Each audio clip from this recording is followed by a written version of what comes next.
vrai qu'il est important de se réinterroger sur les attentes du client, parce que toutes les entreprises ont l'impression de le faire, et finalement quand on se pose la question, on s'aperçoit que même le client a du mal à exprimer ses propres attentes, ses véritables attentes.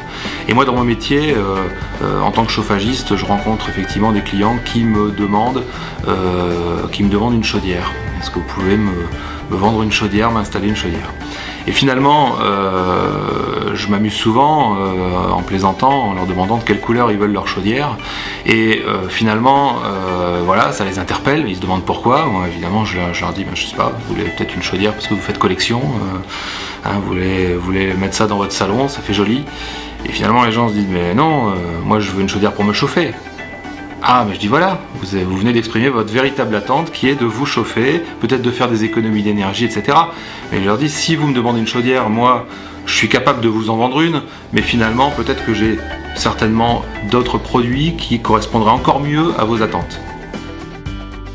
Le bon sens, aujourd'hui, on a besoin de revenir à du bon sens, à des valeurs un peu terriennes, et finalement l'économie de la fonctionnalité ou le développement durable nous incite à ça en faisant effectivement attention aux impacts que nos activités ont sur l'environnement, sur la société, au niveau social.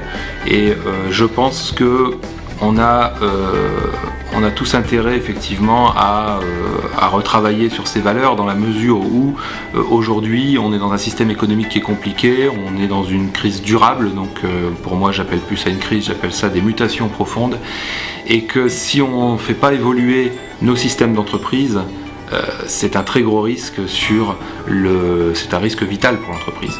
Donc quelque part, voilà, j'invite vraiment les dirigeants en période de crise, plutôt qu'à se refermer sur eux-mêmes, à s'ouvrir et puis à échanger avec d'autres dirigeants et d'autres acteurs.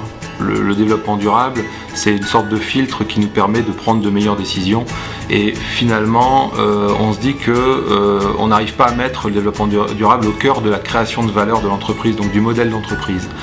Et c'est pour ça que je me suis intéressé aux nouveaux modèles économiques qui prenaient en compte les valeurs du développement durable, comme l'économie de la fonctionnalité, qui s'interroge, qui réinterroge justement la création de valeur au travers des usages et des fonctions qu'offrent les produits et les biens et les services, et on ne s'arrête pas finalement aux produits.